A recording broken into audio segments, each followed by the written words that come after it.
তৈরি পোশাক সহ বর্তমানে ৪৩ ধরনের পণ্য রপ্তানির বিপরীতে নগদ সহায়তা দেয় সরকার। এর মধ্যে পোশাক রপ্তানিতে প্রণোদনা দেওয়া হচ্ছে ১.৫%। তবে ব্যবসায়ীদের দীর্ঘদিনের দাবির মুখে তা ৩ গুণেরও বেশি বাড়িয়ে ৫% করা হয়েছে।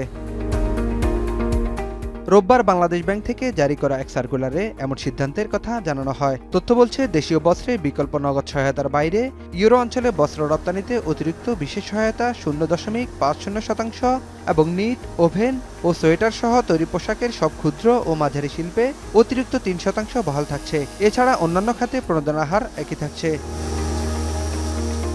ব্যাংক খাতের এই নিয়ন্ত্রক সংস্থা বলছে, রপ্তানিমুখী এ খাতে স্বস্তি ফেরাতে নেওয়া হয়েছে এমন সিদ্ধান্ত।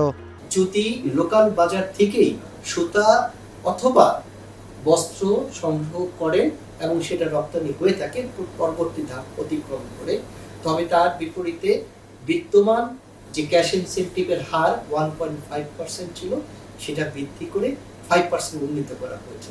আশা করি আমাদের এটার ফলে আমাদের একেবারে স্পিনিং থেকে শুরু করে গার্মেন্টস পর্যন্ত প্রতিটি সেক্টরই উপকৃত হবে। 72 ঘন্টা ময়েশ্চার লক সমৃদ্ধ লিলি হুইপ শিয়া মিস্টিক গ্লোয়িং বডি ওয়াশ। শিয়া বাটারের গুডনেস স্কিন রিপেয়ার করে রাখে সফট ও গ্লোয়িং, ছড়িয়ে দেয় লং লাস্টিং ফ্রেগন্যান্স।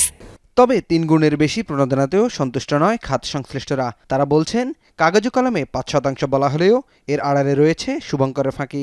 বেশি দামে লোকাল সুতা কেনার কারণে আমরা আসলে এই টাকাটা সরকার আমাদেরকে ইনডাইরেক্টলি ভর্তুকি দেয়। ভর্তুকিটা আসলে টেক্সটাইল যারা নাকি সুতা উৎপাদন করে তাদেরকে দেওয়া হয়। কিন্তু স্পিনিং গুলা এই সার্কুলার আসার সাথে সাথেই 10 থেকে 15% সুতার দাম বাড়ায় ফেলছে।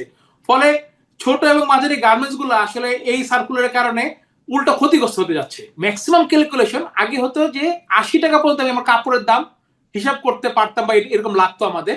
এখন 80 টাকা লাগলেও আমাকে ইনসেন্টিভ দেবে 70 টাকার উপরে। ফলে আগে ছিল 80 টাকার 5%, এখন এগুলো 70 টাকার 5%। তবে অর্ধ শতাব্দী ধরে চলতে থাকা রপ্তানির এই খাত কেন নিজেদের পায়ে দাঁড়াতে পারছে না, সেই প্রশ্ন তুলে অর্থনীতিবিদরা বলছেন, এভাবে প্রণোদনা অব্যাহত রাখা অর্থনীতির জন্য সুখকর নয়।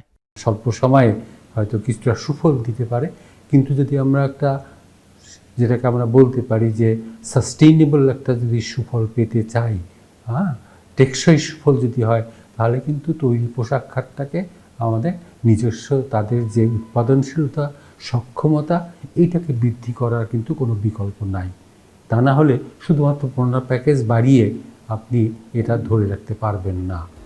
ব্যবসায়ীদের সংকট কাটাতে সাময়িক প্রণোদনা দেওয়া যেতে পারে, তবে তা যেন দীর্ঘদিন অব্যাহত না থাকে সে বিষয়ে নজর দেওয়া জরুরি বলে মনে করছেন বিশেষজ্ঞরা। নাঈম কামাল, এখন, ঢাকা।